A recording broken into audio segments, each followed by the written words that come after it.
Commodities versus cash is a very key issue, as I've mentioned. Half of our resources today come from countries who are providing us cash. Half commodities, half cash. Having the cash oftentimes for local purchase avoids destabilizing markets in times of scarcity. You're very much always having to be concerned about food aid coming in, let's say, for an emergency situation where the harvest may well be coming in at the same time locally, and having large amounts of food aid obviously on the market arriving at the same time can seriously destabilize markets by depressing prices.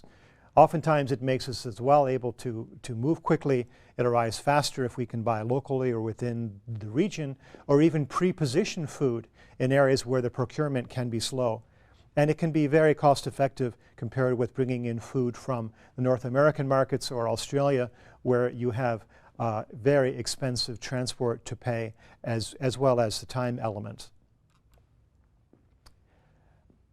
When we are able to obtain cash in situations where we can then provide the main commodity base, other commodities can be planned, where we can, for example, bring in a large shipment of cereals, let's say from a main donor country in the first world, but then we can with cash buy locally from suppliers for different inputs, the micronutrients, for example, we may want to provide, other local commodities which we can buy from farmers.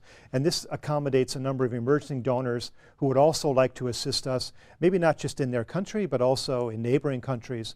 And we have twinning opportunities to maximize effectiveness of cash with in-kind resources.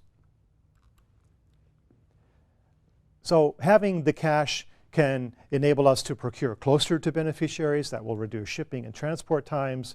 We can tender for the cheapest available commodity and transport in the market on time. Can provide for a balanced food basket using local commodities that may be more acceptable. And it can bolster fragile markets for farmers locally, where we very much can support the development of markets through our own assistance.